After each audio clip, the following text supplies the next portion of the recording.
Welcome everyone. Today we've got something pretty exciting on the table. It is the UN Raid Force Alpha from BLKOUT, which is a game by Enemy Spotted Studios. And the exciting thing about this is that they are the new cast resin models. Right, so they're going to come on a little sprue like this. It's a nice cast resin. And why is that exciting? Well, the other two ways that you can buy models for BLKOUT are either going to be metal or 3D printed resin. Metal is very durable. It doesn't like to take paint well unless you do a lot of prep, use a lot of varnishes, but it's pretty durable. It has a nice weight to it as well. Printed resin, you don't have to do any assembly. It takes paint well, however, it's incredibly fragile. Let's take this Space Marine guy here that I was testing some red paints on, and you can see it's pretty detailed, it's pretty nice. However, it's printed resin, and I dropped it once, and boom, his sword came off. Nothing a little super glue can't fix, but part of it's missing now. It's a little annoying. On the flip side, you've got the metals from BLKOUT, right? They're very nice, similar level of detail. You know, if you drop it and you bend a barrel, you could just bend it right back, things like that. However, as you can see with like the Suka unit here, it holds up well. It's been dropped plenty of times. This is one of my demo models. However, even after about 3 coats of varnish, some of the paint's already chipping off. And that's just something you're going to have to deal with metals, which is not the end of the world, but something to take precaution for. Now, with cast resin, you kind of get the best of both worlds. And I think this is going to be probably the best option for 90% of people out there. So, with cast resin, you've got all the detail that you've come to expect from like Enemy Spotted Studios with all their tactical poses, all the good, you know, robot sculpts. You've got some very good human sculpts that are very tactical, very realistic, and these will take paint much better than metal will. And if you drop them, you'll be fine because these resin parts are very, very flexible, and not so flexible you can't paint it. I've had that issue with like Bushido models or something. This is similar to like Carnival or Arena Rex, certain Legion models with a lot better detail. Even some of the stuff that comes out of Forge World that's good, I think these are right up there with them. These are going to be very good. A lot of people are going to like them. Today we're going to go through just how to get them off the sprues, how to clean them up, and how to get them ready for paint to put on the table. Now, the first thing you need to do when you get any sort of cast resin models, or cast metal models as well, is we're going to have to wash them. Now, why do we need to wash them? And we don't have to wash 3D printed resins or injection plastic molded models. And it's pretty simple. 3D printed resins are already cleaned off. It's part of the post process before they get shipped out. Injection molding, you don't really have to wash off because it's a different process. But for specifically cast models, resin and metal, is essentially there are 2 sides of a mold, and they spray a bunch of silicone or mold release agent or whatever they're going to spray in there to keep the resin itself from sticking to the mold. Then they're going to fill it up with resin, pop them out, and you're left with a model. So, in that process, the mold release agent will sometimes stick to the model, and you can kind of feel it on certain models. These are pretty good, but some models, you know, you can touch them, you can feel it slick on your fingers. And that'll make it incredibly hard to glue, incredibly hard to paint. So the first thing that you should always do is wash them. So I'm going to grab this little bin here and put all my models in there. And essentially what I'm going to do is I'm going to fill this with some warm soapy water, let it sit for a few minutes, go through with this old crappy toothbrush, give them a good scrub, wash everything down, and then we're going to let them dry. Alright, once all the models are fully scrubbed down with some dish soap and warm water, they're dried off, we're going to go ahead and start cleaning up some of the defects that come from the molding process. And when I say defects, it's never anything major. It's just something you're going to get with any sort of cast resin or cast metal product. And you can do this one of 2 ways. You could do it on the runner, like this guy, or you can do it off. It's personal preference. The steps don't really matter. I usually do them when they're off, and so that's how I'm going to do it. Now, to get these guys off of their runners here, all you're really going to need is some hobby clippers. I'm just going to go ahead and clip them off. Just like that. And then once you've got them clipped off, you're going to have some spots where the runners were. Now I usually take, for this sort of resin, a little bit of my X-Acto knife, and And we're just going to go ahead and flatten that out just a bit so it's nice and uniform. It's going to stick to the base much better. And for things like this arm, you've got these big chunks.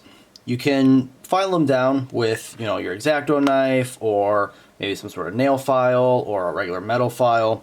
The easiest way, I think, is to just come in with your clippers, get it pretty dang close, just like that. And then we're going to come in with the X-Acto knife and just make sure it's nice and clean. If you look at that, just like that. Now, whenever you're working with a cast product, and this also comes with injection molded plastics, things like that, you're going to get what's called a mold line. Right? You can kind of see it on its inner thigh there just a bit. See if the camera can pick it up. It's a part where the two halves of the mold meet together and just a tiny bit of plastic or resin or metal is going to squeeze out and create a line in the product. Now, it's pretty simple to get rid of these, especially on these cast resins, because they're very much like a hard plastic that's been cast. So it's going to take your X-Acto knife, and we're just going to gently scrape away at that line. You don't need that much force, you don't need to do too much, because you don't want to flatten out any of the details or make a big flat line going down the whole leg. You need just enough to get rid of that line in there. Now, because there was a line here, there's more than likely going to be a line on this side. However, this looks pretty clean on the outside, and vice versa, because the mold is split in half. So just go through the model, make sure that going down those vertices, any of those mold lines are taken care of, and then we'll be on our way. Now, one common thing that you're probably going to run across whenever you use any sort of cast resin is going to be these little air bubbles here.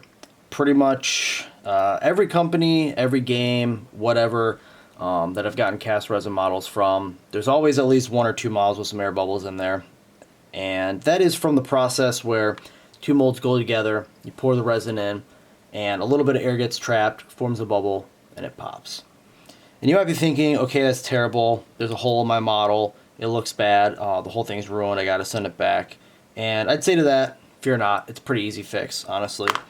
There's a myriad of products out there you can use. I'd say the two best for the job are going to be Games Workshop's liquid green stuff, or I like to use this Vallejo plastic putty. I think it dries a little bit better. I think it's a little bit easier to work with. But either one will work. Just grab an old crappy brush that you don't care that much about. Go ahead and get some of that onto the brush, and we are just going to go ahead and sort of stab it in there, fill in that hole. And when I was working earlier, I found one more little one back here. I'm just going to go ahead and stab that in there. Now, we're going to give that just a couple seconds just to set up while I go ahead and rinse off my brush. We're going to get some water on the brush and then get just the excess off, but we want to leave the brush moist. Then you just come through, give it a very, very gentle brush, and it'll smooth it all out, get the excess off. Now your hole's filled in. Do the same on the front. Boom. Can't even tell it was there. Then, once you go ahead and prime it, it's going to look just fine. It's going to be super durable. It'll be great. Now that everything is all cleaned up of any mold lines or any weird defects, got any holes filled in, things like that, we're going to go ahead and dry fit the stuff together. You want to do this before you glue it together just to make sure there's not any weird fitment issues or anything needs to be bent into place or anything. Just go ahead and just fit it together with no glue, no nothing. And just make sure it all lines up nice and neat and nice and clean. Now, as you can see here, we've got a bit of a fitment issue with his left arm. And if we look, kind of hard to pick up, we've got a bit of a slip right here in the mold. Pretty simple. We're just going to go ahead and, like the rest of the defects, we can go ahead and just clean it up with an X-Acto knife.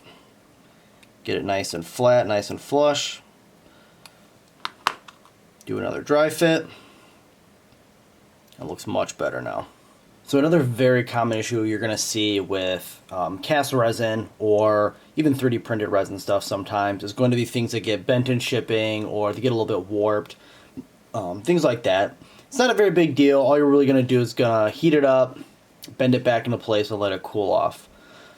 My personal favorite method is I stole this hairdryer from my wife. I'll heat it up a little bit, bend it back into shape, dip it in some cold water. By and far the most common way to do it is to get some hot water and some cold water. So, for example, here I've got some water that was just boiling a couple minutes ago, and I've got some cold water over here.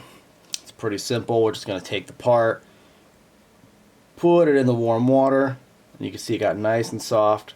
We can go ahead, straighten it out to our heart's content, get it whatever way we want, dip it in the cold water, boom, now it's good to go. Now, one of the last steps is, in my opinion, the most fun, which is putting the models together. Right, so you got a base, you got the mini, and how do you get them together? Well, all you really need is some super glue. It doesn't really matter if you've got this kind of super glue or you've got modeler super glue or the little squeeze packets from a Dollar Tree or Gorilla Glue. As long as it's some form of CA glue, which is for cyanoacrylate, and that's just super glue. That's pretty much all you need. I also really like to use an accelerator just because it's quick. A lot of people like to use baking soda in this instance. I tend to find that it kind of gives like a grainy pattern sometimes or a little bit of a rough finish, so I really like this spray. And it's pretty simple. With the spray, I usually do it for the bases, so I'll just give it a quick spritz. Go ahead and put just a little bit of glue on the feet. You don't need a lot. Then we're going to go ahead, pop them on the base. And what I like to do when I'm putting them on the base is to try to get their head about as center to the base as I can.